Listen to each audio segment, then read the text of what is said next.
오래된 대리석 타일을 디자인 월로 교체할 겁니다. 타일을 조심히 철거해줍니다. 이렇게 생긴 빠루로 타일 틈에 넣어서 제껴주고 손으로 잡아당겨서 조심히 철거해줍니다. 철거할 때에는 속도보다 안전이 우선입니다. 특히 이곳은 아트월만 교체하는 현장이기 때문에 마루나 벽지가 상하지 않도록 더 조심히 철거해야 합니다.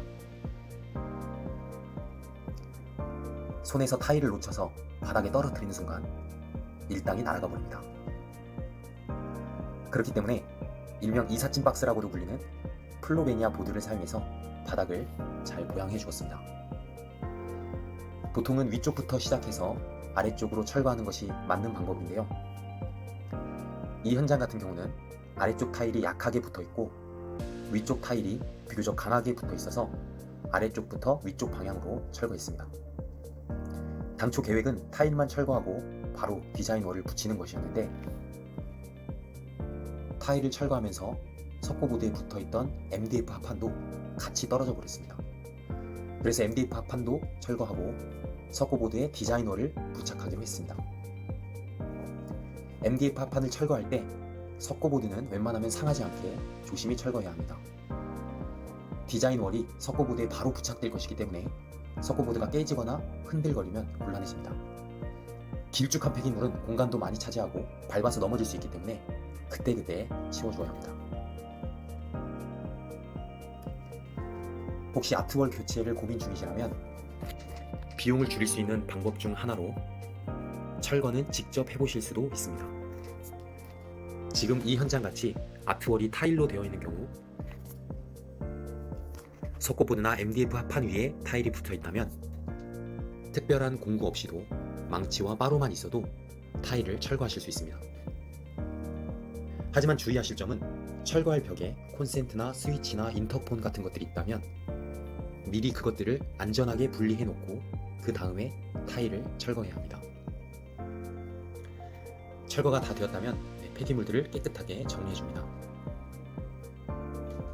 크기가 큰 폐기물들은 통째로 버릴 거고 작은 폐기물들은 마대에 담아줄 겁니다. 시공할 때 또 폐기물이 나오기 때문에 사실 나중에 한 번에 치워도 되지만 폐기물이 널브러져 있으면 다칠 수도 있고 무엇보다 작업 능률이 현저히 낮아집니다. 그렇기 때문에 작업 중간중간에 폐기물이 쌓이지 않도록 꼭 치워줘야 합니다. 결과적으로 보면 그때그때 청소하면서 작업하는 것이 결과물도 좋고 더 일이 빨리 끝납니다. 항상 현장에서는 작업 전에 빗자루질 필수입니다.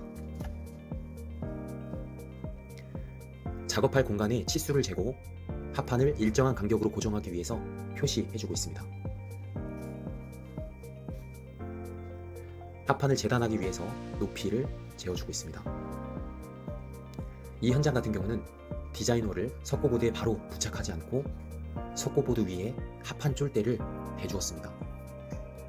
그렇게 한 이유는 기존에 되어 있는 천정 도배와 바닥 마루가 기존에 있던 타일에 맞추어서 마감이 되어 있었기 때문입니다.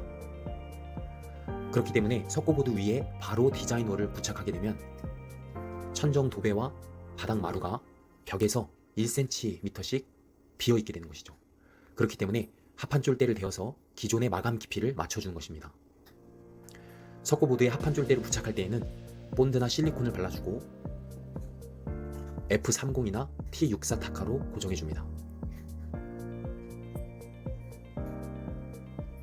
합판 쫄대의 간격은 디자인월 한 장의 가로 길이가 790mm 있기 때문에 그 절반인 395mm 간격으로 합판 쫄대를 부착해 주었습니다. 디자인월은 위쪽부터 시공해도 되고 아래쪽부터 시공해도 됩니다. 하지만 시공하기 전에 체크해야 할 중요한 점은 양쪽 끝이나 위아래 마지막 장들이 너무 적은 치수가 되지 않도록 해야 하는 것입니다. 가장 보기 좋은 모습은 양쪽과 위아래가 동일한 크기로 나누어서 딱 떨어지는 모습입니다. 부착하기 전에 실리콘을 잘 찍어 발라주고 F30이나 422 타카로 고정해줍니다. 타카를 쏠 때에는 디자인월의 날개 부분에 정확히 조준해서 쏴야 합니다. 디자인월은 마루처럼 암수가 있기 때문에 한 장 한 장 끼워 맞추는 형식입니다.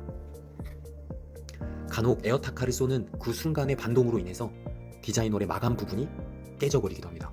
그런 경우에는 슬프지만 빠르게 교체해 주어야 합니다. 디자인월이 깨지거나 상했는데 확인하지 못하고 만약 전부 다 붙여버리면 하나하나 끼워 맞춘 형식이기 때문에 역순으로 다 뜯어서 교체해야 합니다.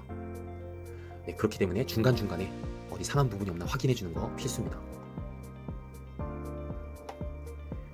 디자인월을 시공하다 보면 이렇게 콘센트를 만나게 되는데요. 콘센트 부분을 어떻게 타공하는 것이 좋을까요?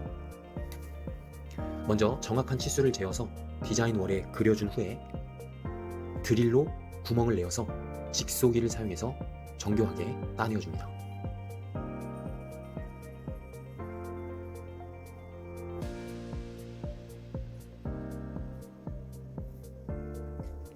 이런 식으로 잘 넣어주고 이어서 시공을 마무리하겠습니다.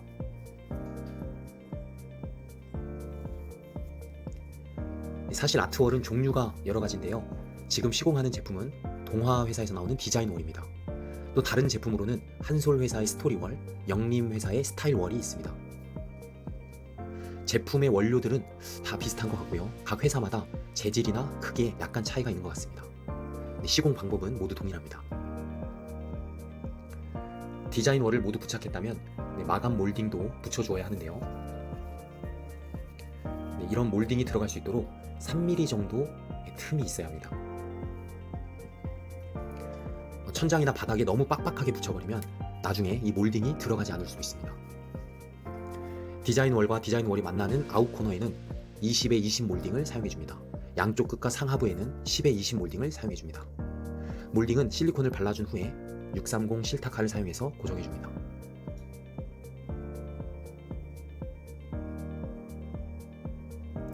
이제 작업이 완료되었네요. 콘센트, 또 랜 케이블 모두 설치해줍니다. 사용한 모든 연장들을 정리해줍니다. 이제 가장 중요한 정리와 청소가 남았네요.